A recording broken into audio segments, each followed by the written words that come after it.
नमस्कार दोस्तों।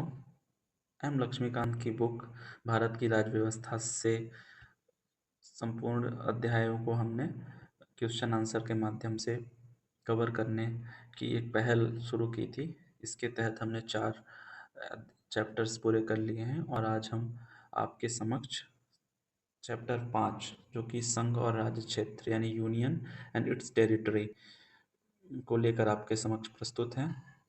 आइए शुरू करते हैं। तो पहला प्रश्न यह है कि कौन सा कथन सही नहीं है।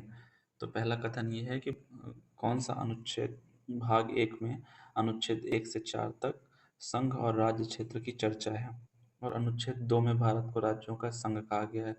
तो पहला तो हमारा बिल्कुल सही है, लेकिन दूसरा हमारा गलत है। अनुच्छेद 2 में भारत को राज्यों का संघ नहीं कहा गया है, बल्कि 1 में कहा गया है। तो हमारा सही आंसर क्या हो जाएगा, कौन सा सही नहीं है। तो चूंकि दूसरा कथन सही नहीं है तो हमारा ये आंसर हो जाएगा। वहीं अगले प्रश्न की हम बात करें तो अगला प्रश्न है कि अनुच्छेद 1 में भारत को कितने श्रेणियों में बांटा गया है। तो अगर हम भारतीय संविधान की बात करें तो भारतीय संविधान का अनुच्छेद 1 इसे जो है 3 श्रेणियों में बांटता है। मतलब ये 3 श्रेणियां कौन कौन सी हैं। तो पहला राज्यों के क्षेत्र हैं, दूसरा संघ क्षेत्र है और तीसरा ऐसे क्षेत्र आते हैं जिन्हें किसी भी समय भारत सरकार द्वारा अधिग्रहित किया जाता है। वहीं अगले प्रश्न की बात करें तो वर्तमान समय में भारत में कितने राज्य और केंद्र शासित प्रदेश हैं। तो पहला ऑप्शन है 29 और 7, दूसरा है 28-9, तीसरा है 28 और 8, चौथा है 29 और 8। कौन सा सही होगा आप बताइए। 28 और 9? नहीं, आप गलत हैं। इसका सही आंसर होगा 28 और 8। याद रहे दोस्तों, पहले 29 राज्य थे, क्योंकि जम्मू कश्मीर और लद्दाख दोनों को केंद्र शासित प्रदेश घोषित किया गया था 5 अगस्त 2019 को 370 समाप्त होने के बाद, जिससे केंद्र शासित प्रदेशों की संख्या बढ़कर 9 हो गई थी और राज्यों की संख्या 28 हो गई थी। किंतु 2020 में दादरा नगर हवेली और दमन दीव, जो कि तब अलग केंद्र शासित प्रदेश थे, उनको एकत्रित कर या इकट्ठा कर एक केंद्र शासित प्रदेश बना दिया गया। तो 2 का 1 हो गया। तो इस तरह से वर्तमान समय में 28 राज्य और 8 केंद्र शासित प्रदेश हैं।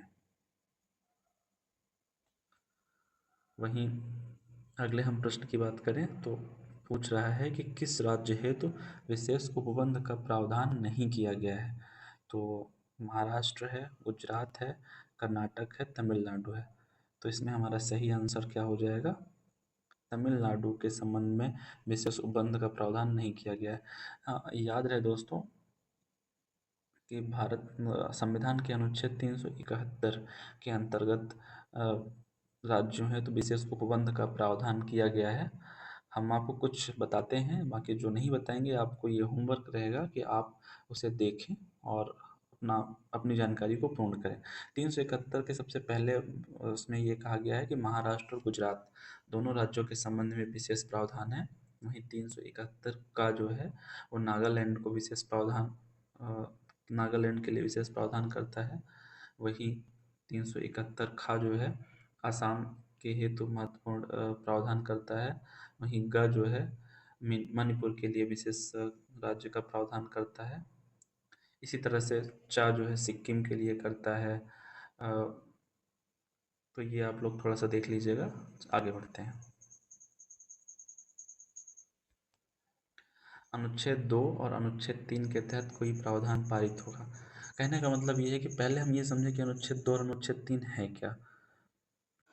तो सबसे पहले हमें ये समझना होगा कि 2 और 3 में अंतर है। तो एक अंतर है, मूल अंतर है। अनुच्छेद तो ये कहता है कि जो संसद है वो नए राज्यों का प्रवेश करेगी। नए राज्यों के प्रवेश का मतलब ये है कि ऐसे राज्य जो कि भारतीय संघ का हिस्सा नहीं है, किंतु उन्हें जो है भारतीय संघ में शामिल किया जाता है। वहीं अनुच्छेद 3 क्या बात करता है कि जो वर्तमान में जो राज्य अस्तित्व में हैं उन्हीं राज्यों की सीमाओं में परिवर्तन किया जाए, या जैसे 2 राज्य या 2 से अधिक राज्यों को मिला के एक राज्य बनाया जाए, या एक ही राज्य से अलग करके कोई अन्य राज्य बनाया जाए। तो अगर इस संबंध में प्रावधान है तो वो अनुच्छेद 3 प्रावधान करता है। वहीं अगर जो भारतीय संघ में शामिल नहीं है, जो भारतीय क्षेत्र अंतर्गत नहीं है, अगर उन्हीं में से कोई समझौते के तहत नया क्षेत्र शामिल किया जाए तो अनुच्छेद 2 के तहत होगा। तो अगर इस संबंध में कोई प्रावधान अगर पारित होता है तो किस हिसाब से होगा, तो इसमें ऑप्शन है विशेष बहुमत से, सामान्य बहुमत से, संविधान संशोधन 368 से, और इनमें से कोई नहीं। तो हमारा इसमें सही आंसर हो जाएगा सामान्य बहुमत से। इसमें सीधी सी बात है कि अगर किसी राज्य का गठन करना है तो सबसे पहले संसद में एक प्रस्ताव पारित होता है साधारण बहुमत के माध्यम से, उपस्थित सदस्यों के बहुमत से।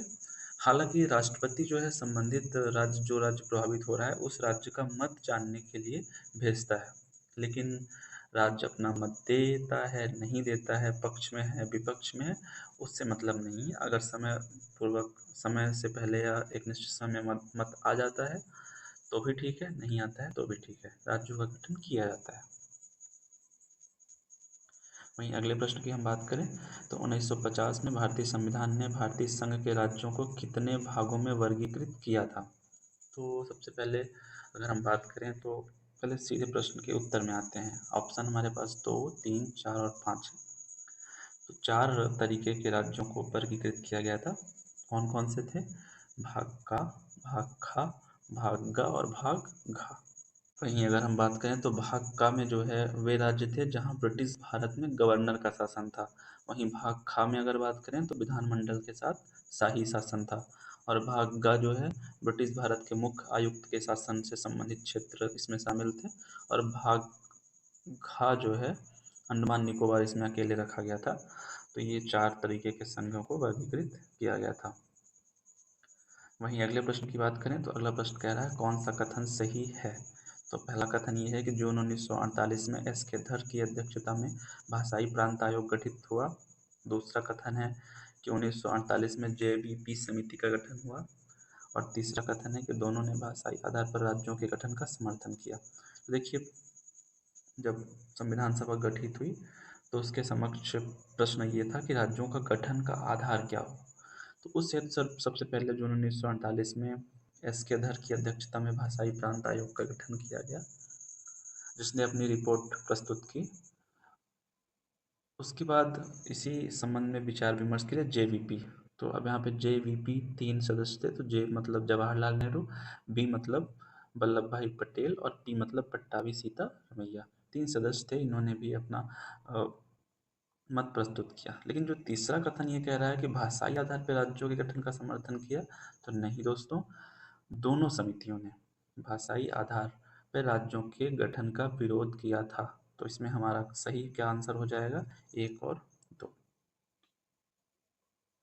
वहीं अगले प्रश्न की बात करें तो फजल अली आयोग के संबंध में कौन सा कथन सही नहीं है। तो पहला कथन है आयोग में कुल 4 सदस्य थे। इसने 1955 में अपनी रिपोर्ट पेश की। इसने एक भाषा एक राज्य के सिद्धांत का समर्थन किया और इसने 4 आयामी वर्गीकरण को समाप्त कर 16 राज्यों और 3 केंद्र शासित क्षेत्र के निर्माण की सिफारिश की। दोस्तों, हम इस प्रश्न का उत्तर तलाशें उसके पहले हम थोड़ा सा इसमें विस्तृत आपको इसकी पृष्ठभूमि समझाते हैं। जैसा कि अभी हमने पिछले प्रश्न में चर्चा की कि एस के धर समिति और उसके बाद में गठित जेवीपी समिति, दोनों ने भाषाई आधार पर राज्यों के गठन का विरोध किया और इस आधार पे राज्यों का गठन वही भाग का खागा जैसा कि मैंने बताया किया गया। लेकिन भाषाई आधार पर राज्यों के गठन को लेके आंदोलन चल रहे थे और इस संदर्भ में 1953 के आसपास पोट्टी श्री रामुलु एक आंदोलनकारी नेता थे जो कि आंध्र प्रदेश के गठन को लेके, जो तेलुगु भाषी राज्य था उसके गठन को लेके हड़ताल पे थे और हड़ताल करते हुए इनकी मृत्यु हो गई। अब चूँकि इससे स्थिति बिगड़ने का खतरा था और एक सांप्रदायिक दंगे हो सकते थे, मतलब भाषाई आधार पे ही, लेकिन दंगे की स्थिति हो सकती थी। तो सरकार ने आनंद फानन में दिसंबर 1953 में आंध्र प्रदेश राज्य का गठन कर दिया, जो कि पहला भाषाई आधार पर गठित होने वाला राज्य था। अब चूँकि आंध्र प्रदेश का गठन इसने कर दिया, भारतीय सरकार ने किया, तो अन्य क्षेत्रों से भी इसके इसकी मांग उठने लगी। तो इसी मांग को मद्देनज़र रखते हुए दिसंबर 1953 में फजल अली की अध्यक्षता में 3 सदस्यीय आयोग का गठन किया गया। 3 सदस्यीय आयोग में फजल अली क्या थे? अध्यक्ष थे। और इसके अलावा के एम पानिक्कर और एच एन कुंजरू 2 सदस्य थे। तो अगर हम इतने ही चर्चा की बात करें अगर हम इतनी ही चर्चा की बात करें तो हमारा पहला कथन तो क्या हो जाता है? गलत हो जाता है। तो हम आगे बढ़ते हैं। 3 सदस्यीय राज्य का 3 सदस्यीय समिति का गठन हुआ और इस समिति ने 1955 में अपनी रिपोर्ट दी और इसने भाषाई आधार पर राज्यों के गठन की सिफारिश तो की। हालांकि इसने एक राज्य एक भाषा के सिद्धांत को अस्वीकार कर दिया। मतलब उसने ये कहा कि जरूरी नहीं है कि एक भाषा अगर कहीं पे है तो उस भाषा के आधार पर उस राज्य का गठन। हाँ, राज्यों के गठन का आधार भाषा हो सकती है। इसके अलावा अगर उसमें देश की एकता एवं सुरक्षा का कोई मैटर हो, वित्तीय आर्थिक प्रशासनिक, जैसे बाद में जो झारखंड का गठन हुआ वो वित्तीय प्रशासनिक आधार पर किया गया, तो इस आधार पे भी हो सकता है। तो हमारा तीसरा कथन भी है इस आधार पे हमारा गलत हो जाता है कि इसने एक भाषा एक राज्य।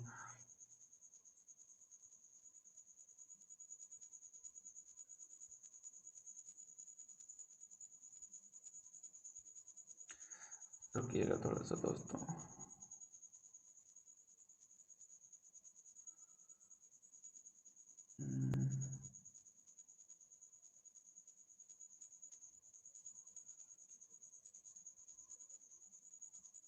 हाँ, तो इस हमारा जो तीसरा कथन है वो क्या हो जाता है? गलत हो जाता है। पहला कथन गलत हो जाता है। और इसमें ये बात सही है कि 16 राज्य और 3 केंद्र शासित प्रदेश का गठन निर्माण की सिफारिश की थी। तो हमारा क्वेश्चन क्या है? कौन सा सही नहीं है? तो 1 और 3 हमारा सही नहीं है। वहीं अगले प्रश्न की अगर हम बात करें तो फजल अली आयोग की सिफारिशों को स्वीकार करते हुए 1 नवंबर 1956 को कितने राज्य और केंद्र शासित प्रदेश अस्तित्व में आए? तो जैसा कि हमने पिछले प्रश्न में चर्चा की कि फजल अली आयोग ने यद्यपि 14 राज्य और 6 केंद्र शासित प्रदेशों के 16 राज्य और 3 केंद्र शासित प्रदेशों के गठन की सिफारिश की थी, किंतु उनकी सिफारिशों को ध्यान में रखते हुए 16 की बजाय 14 राज्य और 6 केंद्र शासित प्रदेश का गठन जो है किया गया था। वहीं अगले हम प्रश्न की बात करें तो अगला प्रश्न पूछता है कि हरियाणा राज्य का गठन पंजाब से अलग कर 1966 में किया गया, यह किस आयोग की सिफारिश पर किया गया? तो संथानम आयोग है, शाह आयोग है, प्रथम प्रशासनिक सुधार आयोग है और मेहता आयोग है। तो हमारा इसमें सही आंसर हो जाएगा शाह आयोग। 1966 में इसने जो है हिंदी भाषी राज्य हरियाणा को जो है अलग करके पंजाब से हरियाणा के गठन की सिफारिश की थी और इस आधार पर जो है हरियाणा का गठन भारत के 17वें राज्य के रूप में किया गया था। वहीं अगले प्रश्न की बात करें तो सिक्किम के संबंध में कौन सा कथन सही है? तो पहला है कथन क्या है कि 35वें संविधान संशोधन से इसे संबद्ध राज्य का दर्जा मिला, 36वें संविधान संशोधन में इसे पूर्ण राज्य का दर्जा मिला और तीसरा है कि यह भारतीय संघ का 30वां राज्य है। तो पहला कथन तो हमारा सही है, दूसरा भी सही है, लेकिन तीसरा हमारा गलत है। यह भारतीय संघ का 22वां राज्य था, ना कि 23वां राज्य था। और 1975 में जो है ये भारत का हिस्सा बना था। तो इसमें क्वेश्चन क्या था, कौन सा कथन सही है? तो हमारा आंसर हो जाएगा पहला नंबर। वहीं अगले प्रश्न की बात करें तो कौन सा कथन सही है? तो संयुक्त प्रांत का नाम 1950 में उत्तर प्रदेश किया गया। तो बिल्कुल 24 जनवरी 1950 को जो है उत्तर प्रदेश नाम किया गया संयुक्त प्रांत का। वहीं 1969 में मद्रास का नाम तमिलनाडु किया गया, यह कथन भी बिल्कुल सही है।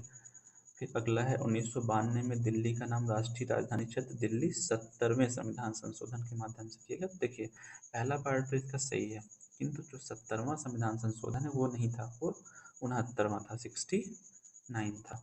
तो हमारा तीसरा कथन हो जाता है गलत। फिर वहीं अगला कहता है 2006 में उत्तरांचल का नाम उत्तराखंड किया गया, तो ये सही है। तो हमारा सही क्या हो जाएगा? 1, 2 और 4। वहीं अगले प्रश्न की अगर हम बात करें तो ठीक है, इतने ही प्रश्न थे। हालांकि हम समाप्त करें उसके पहले कुछ महत्वपूर्ण चीज़ों के बारे में हम बात करते हैं। जैसा कि हमने आपको बताया कि फजल अली आयोग की जो समिति थी, सिफारिशें थी, उसको लागू करते हुए 14 राज्यों 6 केंद्र शासित प्रदेश गठित किए गए थे। अब समय के साथ साथ नए राज्य जुड़ते गए। तो 1960, मैं आपसे यहाँ पे राज्यों के गठन की महत्वपूर्ण तिथियों की चर्चा कर देता हूँ, ताकि अगर उससे संबंधित कोई प्रश्न आता है तो आपको समस्या ना हो।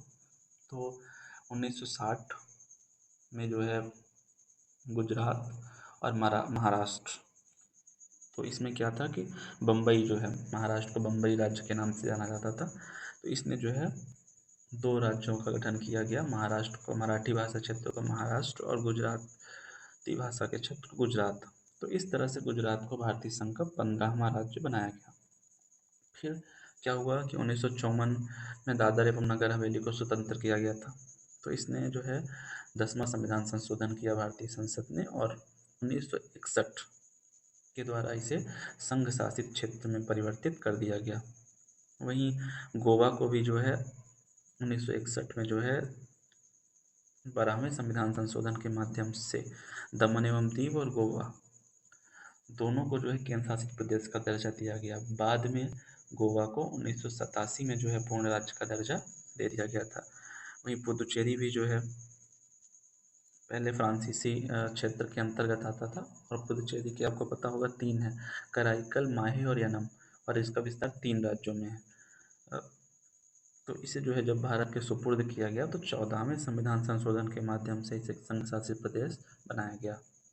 वहीं 1963 में जो है नागालैंड को भारतीय संघ का 16वें राज्य का दर्जा दिया गया। 17वें की हमने चर्चा की 1966 में हरियाणा। ठीक है, इसके बाद अगर हम बात करें तो मणिपुर, त्रिपुरा और मेघालय।